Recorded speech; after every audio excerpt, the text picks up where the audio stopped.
Hello friends, ये ध्यान बिंदु उपनिषद पार्ट 2 का वीडियो है और आई होप आपको पार्ट 1 ज़रूर से पसंद आया होगा। और अब पार्ट 2 के अंदर क्या क्या इम्पोर्टेंट पॉइंट्स हैं, आइए देखते हैं। सबसे पहले ध्यान के देवता। तो ध्यान के पहले हमने पढ़ा था पार्ट 1 के अंदर प्राणायाम के देवता। अब यहाँ पर ध्यान के देवता पूरक, कुंभक और रेचक के समय। पूरक के समय अतसी पुष्प संकाशम नाभिस्थाने प्रतिष्ठितम चतुर्भुजं महाविष्णुं पूरकेण विचिन्तयेत्। नाभि स्थान में यानी नेवल रीजन में प्रतिष्ठित अतसी पुष्प के समान चतुर्भुज महाविष्णु भगवान का ध्यान करने के लिए कहा। यहाँ पर पूरक के अंदर जो प्राणायाम के अंदर ब्रह्मा की बात की गई थी और यहाँ पर विष्णु की बात की गई है। ये हमें याद रखना क्योंकि इम्पॉर्टेंट है, पॉइंट है जो बच्चे एग्ज़ाम देते हैं उनके लिए। कुंभक। कुंभकेन हृदि स्थाने चिन्तयेत् कमलासनम ब्रह्माणं रक्तगौराम्भं चतुर्वस्त्रं पीतामहम्। हृदय स्थल में कमल के आसन पर सुशोभित ललिमामय और गौर वर्ण वाले चतुर्मुख पितामह ब्रह्म का ध्यान। अब यहाँ पर कुंभक के लिए हृदय में कमल, कमल के ऊपर चतुर्मुख पितामह ब्रह्म का ध्यान करने के लिए कहा कुंभक में, जबकि प्राणायाम के अंदर विष्णु के लिए कहा गया था। रेचक। रेचकेन तु विद्यात्मा ललाटस्थं त्रिलोचनं शुद्धस्फटिकसंकाशं निष्कलं पापनाशनम। ललाट में शुद्ध स्फटिक के सदृश श्वेत रंग के त्रिनेत्र युक्त निष्कल कला रहित पाप संहारक भगवान शिव का ध्यान करने के लिए कहा। वहाँ पर रुद्र के लिए कहा, तो एक ही बात है। तो ये दोनों के जो डिफरेंस है उसको याद रखते हुए आपको तैयारी करनी है। आगे बढ़ते हैं। वेद के तात्पर्य की ज्ञाता जो ये जानते हैं, यानी कि जो ये सब को जानते हैं वो उनको वेदविद कहा गया। त्रिस्थानम च त्रिमार्ग च त्रिब्रह्म च त्रयाक्षरम त्रिमात्रमर्थमहत्रम वायस्तं वेद स वेदवित्। तीन स्थान कौन से हैं? अवस्था त्रय भी कहा गया इनको, जागृत, स्वप्न और सुषुप्त, जो हमने पार्ट 1 में भी देखा था। फिर त्रिमार्ग, धूम, अर्ची और अगति। त्रिविध ब्रह्म, विश्व, विराट और त्रिब्रह्म। त्रयाक्षर, 3 अक्षर अ, उ और मैं। त्रिमात्रा, ह्रस्व मात्रा, दीर्घ मात्रा और प्लुत मात्रा, जो कि वहाँ पर कुछ थोड़ा सा डिफरेंस था, उसको ध्यान में रखते हुए को याद रखना है। इनके सबके जो ज्ञाता है, वेद के तात्पर्य के ज्ञाता है, उसको वेदविद कहा गया। नेक्स्ट षडांग योग, जो कि बहुत इम्पोर्टेंट है। तो षडांग योग की चर्चा एक और उपनिषद में जो कि सिलेबस के आधार पर बताई गई है, योग चूड़ामणि के अंदर भी षडांग योग की चर्चा की गई है। आसनम प्राण संरोध प्रत्याहारश्च धारणा ध्यानं समाधिरेतानि योग अंगानि भवन्ति षट्।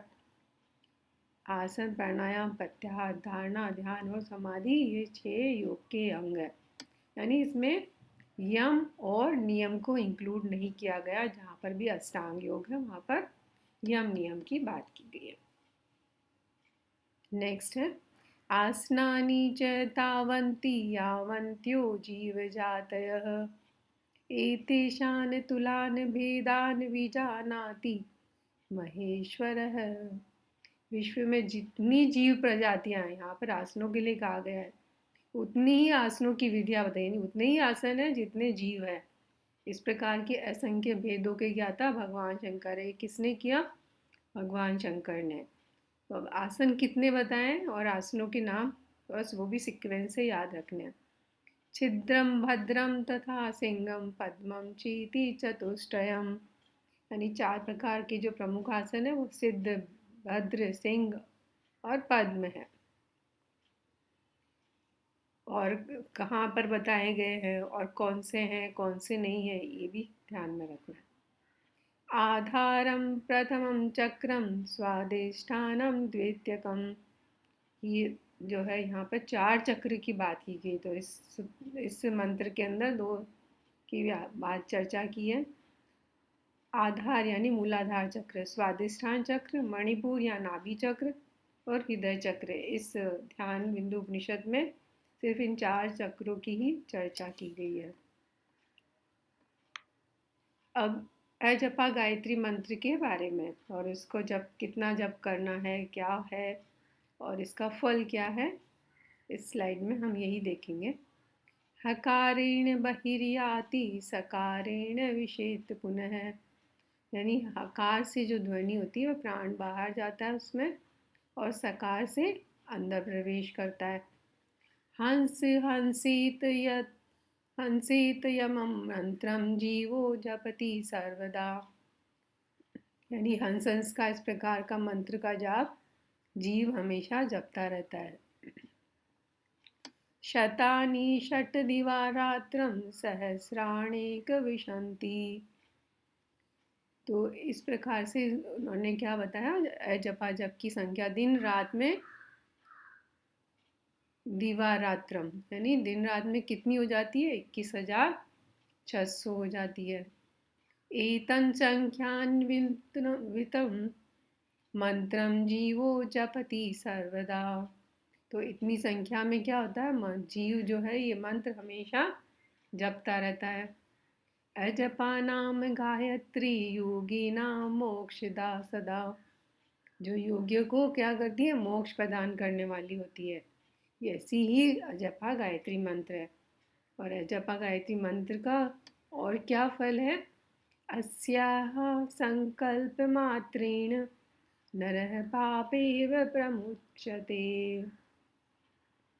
इस जपा गायत्री मंत्र के संकल्प मात्र से व्यक्ति पाप कर्मों से मुक्त हो जाता है। यानी जपा गायत्री मंत्र का जप का सिर्फ संकल्प लेने से मात्र से ही पाप कर्मों से मुक्ति प्राप्त हो जाती है। नेक्स्ट पॉइंट है कुंडलिनी जागरण। मुखेनाच्चाद्य तद्वारं प्रसुप्ता परमेश्वरी प्रबुद्धा वहिनी योगेन मनसा मरुता सह, वहनी योग द्वारा, यानी जो कुंडली जागृत होती है वो किससे जागृत होती है, वहनी योग द्वारा, ये इंपॉर्टेंट पॉइंट। और कुंडलिनी को परमेश्वरी भी कहा गया। उस द्वार पथ को अपने मुंह से आच्छादित करके प्रसुप्त स्थिति में है, यानी कि सोई हुई अवस्था में रहती है जब तक वो जागृत नहीं होती है। कृत्वा संपुटितो करो दृढ़तरं बद्ध्वात् पद्मासनं गाढ़ं वक्षसि सन्निधाय चुम्बकं ध्यान तच्चेतसि वारं वारं मम पात मूर्ध्वमनीलं प्रोच्चारयन् पुरितं मुच्चन् प्राणमुपैति बोधमतुलं शक्ति प्रभावा नरः, यानी पद्मासन लगाने के लिए कहा गया है। जैसे हम कहेंगे कि कुंडलिनी जागरण के लिए कौन से आसन में बैठना है, ध्यान बिंदु के अनुसार पद्मासन में दोनों हाथों को संपुटित करके थोड़ी सी से वक्ष भाग कंडकूप को, जो यहाँ पर चुंबक ध्यानम, दृढ़ता पूर्वक दबाकर चित्त में स्वरूप का ध्यान करते हुए बार बार अपान वायु को ऊपर की ओर चलायमान करता। यहाँ पर जब ठोड़ी को वक्ष भाग से कंडकूप पे लगाने के लिए कहा, यानी कि जालंधर बंद लगाने के लिए कहा।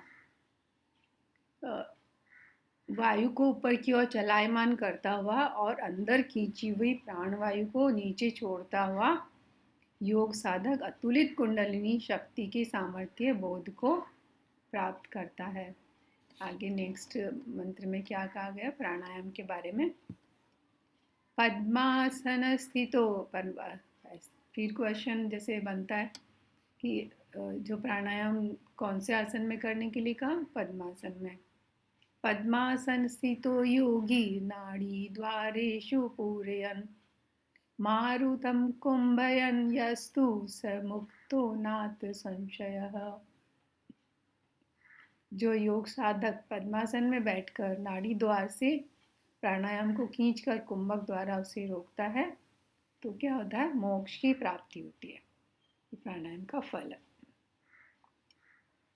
अंगगानां मर्दनं कृत्वा श्रम जाति निवारिणा। जो प्राणायाम किया जाता है तब क्या होता है, पसीना आता है, तो वो पसीना स्वेद कण जो निकले उसको अंगों पे ही मल लेना चाहिए, ये कहा गया। तो ये भी क्वेश्चन आता है कि जो प्राणायाम के समय जो स्वेद कण निकलते हैं, अकॉर्डिंग टू ध्यान बिंदु उपनिषद क्या कहेगा, तो वो अंगों पर ही मलने के लिए कहा गया। और 10 प्राण की चर्चा है ध्यान बिंदु उपनिषद में। प्राण, अपान, समान, उदान और व्यान। और नाग, कूर्म जो उप प्राण है 5, नाग है, कूर्म, कृकुर, देवदत्त और धनंजय। और पथ्य अपथ्य के लिए भी बताया है ध्यान बिंदु में। कटु अम्ल लवण त्यागी क्षीर पान रत है सुखी। कटु अम्ल और नमक का परित्याग करके और क्षीर यानी दूध का सेवन करने वाला जो है उसको सुखी रहता है, ये कहा। यानी कि इन चीज़ों का त्याग करने के लिए कहा। फिर क्या अगले सूत्र में क्या, अगले मंत्र में क्या कहा, ब्रह्मचारी मिताहारी योगी योग परायण है अब्दा दुर्ध्वम भवित सिद्धो नात्र कार्यम विचारणा। अल्पाहार करने वाला ब्रह्मचारी योगी 1 साल के अंदर में ही क्या होता है, उसको सिद्धि की प्राप्ति हो जाती है। ये बात हठ योग के ग्रंथों में भी कही गई है, ये भी इम्पोर्टेंट पॉइंट है ना। बंध 3 प्रकार के बंध बताए गए। युवा भवति वृद्धोपि सततं मूल बंधनात्। जो मूल बंध लगाता है वो युवा भी, जो वृद्ध है वो भी युवा दिखने लग जाता है। उड़ियानोप्ययम बंधो मृत्यु मातंग केसरी। उड़ियान बंध को मृत्यु मातंग केसरी भी कहा गया है। जालंधर बंध है कर्म दुखो नाशन है। जालंधर बंध से सारे कर्म और दुख का सबका नाश हो जाता है। अब मुद्रा जो है योग ध्यान बिंदु उपनिषद में 2 प्रकार की मुद्रा की चर्चा की गई। एक तो खेचरी मुद्रा और दूसरी महामुद्रा। खेचरी मुद्रा को नमो मुद्रा भी कहा गया। न रोगो मरणम तस्य न निद्रा न क्षुधा तृषा। ये सभी जगह मेंशन किया हुआ है, सभी हठ योग के ग्रंथों में, और जहाँ पर भी खेचरी मुद्रा की चर्चा है उपनिषद में ये बात बताई गई है। निद्रा, सुधा और पिपाशा नहीं सताती, न व्याधि और मृत्यु का भय होता है। और 72,000 नाड़ियों की चर्चा है ध्यान बिंदु उपनिषद में, जिसमें से 72 प्रमुख नाड़ियाँ बताई है। फिर 10 प्रमुख है 72 में से भी। जो नाड़ियाँ हैं ईड़ा, पिंगला, सुषुम्ना, गांधारी, अस्थि, जीवा, पूषा, यशस्विनी, अलम्बुसा, कुहू तथा शंखिनी। अगले मंत्र में क्या कह रहे हैं, शोधनम मलजालानम घटनम चंद्र सूर्ययो रसानां शोषणम सम्यंग महामुद्रा भीयते। नाड़ियों में स्थित मल के शोधन के लिए सूर्य और चंद्र के संयोगत्व और वात, पित्त, कफ आदि रसों के भली प्रकाश शोषण किया जाता है, तो मुद्रा है महामुद्रा। और महामुद्रा को क्या कहा गया, पातक नाशिनी ननु महामुद्रा नृणाम प्रोच्यते। सर्व पाप नाशिनी महामुद्रा, क्योंकि ये इम्पोर्टेंट पॉइंट है। नाउ आगे कह रहे हैं, त्रिकोण स्थान दुपरि पृथ्वी आदि पंचवर्णकम ध्येयं प्राणादि पंचवायुश्च बीजम वर्णम च स्थानकम। त्रिकोण स्थान से ऊपर पृथ्वी आदि 5 रंग वाले तत्व ध्यान के योग्य है। इसके साथ बीज, वर्ण और स्थान, प्राण आदि 5 वायु ध्यान के योग्य है। तो ये 5 प्राण जो है, वायु जो है उसके ऊपर ध्यान करने के लिए बताया। फिर उसके जो बीज अक्षर है वो बताया। प्राण का जो बीज अक्षर है वो है यम। यकारम प्राण बीजम च नीलभूत सन्निनम। जो यकार को है वो प्राण है, प्राण का बीज है, बीज अक्षर है, और ये नीले बादलों के समान बताया गया है। अपान रकारमग्नि बीजम च अपानादित्य सन्निभम। आदित्य रूप वर्ण अग्नि रूप के समान बताया है अपान को।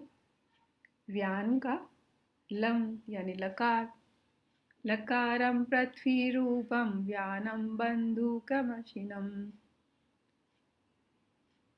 सन्निभम। लकार बंदूक पुष्प के रंग वाला पृथ्वी रूप के समान है। उदान को वम बीज अक्षर। वकारम जीव बीजम च उदानम शंख वर्णकम। शंख के रंग वाला वकार जीव रूप के समान। नाउ समान, समान का जो बीज अक्षर बताया है यानी हकारम। वियत स्वरूपम च समानम स्फटिक प्रभम। स्फटिक प्रभायुक्त आकाश रूप के समान जो है बताया गया इसको, हकार को। फिर आगे क्या कह रहे हैं, हन्नाभिनासा कर्णम च पादांगुष्ठादि संस्थित। तो ये समान है, ये कहाँ पर स्थित बताया उन्होंने, हृदय, नाभि, नासिका, कान तथा पैर का अंगुष्ठ समान प्राण के स्थान है। तो समान प्राण के क्या क्या स्थान हो गए, 1 2 3 4 और 5, 5 जगह पर समान प्राण के स्थान है। फिर आगे नेक्स्ट क्या कह रहे हैं, ध्यान बिंदु उपनिषद में द्विसप्तति सहस्राणि नाड़ी मार्गेषु वर्तते अष्टाविंशति कोटिषु रोमकूपेषु संस्थिताः। यह समान 72,000 नाड़ियों तथा शरीर के 28 करोड़ रोमकूपों में रहता है। अंत में क्या कहा, समान प्राण एकस्तु जीवः स एक एव ही। समान और प्राण भिन्न भिन्न नहीं है, अपितु एक है, दोनों एक ही जीव है। अब जो है आत्मदर्शन थ्रू नादानुसंधान, किस प्रकार से आत्मदर्शन होता है नादानुसंधान के द्वारा, ये आगे के मंत्रों में बताया। रेचिकादित्रयं कुर्यात् दृढ़चित्तः समाहितः। चित्त को दृढ़ता से समाहित कर पूरक, कुंभक और रेचक तीनों क्रियाएं संपन्न करें। यानी इनहेल करना है आपको, फिर होल्ड भी करना है, और फिर रेचक भी करना है। प्राणापानौ च बद्ध्वा तु प्रणवेन समुच्चरेत। प्राणवायु और अपान को अवरुद्ध करते हुए प्रणव ओमकार का उच्चारण करें, यानी उसको रोक करके फिर ओम ओम उसका ओमकार का, प्रणव का उच्चारण करना है। जो ओमकार के उच्चारण की बात पतंजलि योग सूत्र में भी की गई, पर वहाँ ये भी कहा गया तज्जत तद अर्थ भावनम, पूरी भावना के साथ में और अर्थ के साथ में प्रणव का उच्चारण करने के लिए कहा। जाप करने के लिए कहा। कंठ संकोचनम कृत्वा लिंग संकोचनम तथा मूलाधारात् सुषुम्ना च पद्मतन्तुनिभा शुभा। कंठ का संकोचन करके, लिंग का संकोचन करके, यानी कि पहले जालंधर बंद लगाओ, फिर मूल बंद लगाओ, मूलाधार से पद तंतु की तरह प्रकट होने वाली सुषुम्ना नाड़ी का संकोचन करें। फिर आगे कह रहे हैं, अमूर्तो वर्तते नादो वीणा दंड समुत्थितः शंखनादादिभिश्चैव मध्यमेव ध्वनिर्यथा। सुषुम्ना के आश्रित वीणा दंड से उठने वाला अमूर्त नाद सुनाई पड़ता है, जैसे शंखनाद आदि के मध्य अमूर्त ध्वनि सुनाई पड़ती है। कोदंडद्वयमध्ये तु ब्रह्मारंध्रेषु शक्तितः। व्योम में सूर्य के सुशोभित होने के समान ही आत्मा यहाँ प्रतिष्ठित है और ब्रह्म प्राप्ति के स्थान पर ब्रह्मरंध्र में कोदंड धनुष द्वय के बीच शक्ति स्थित है।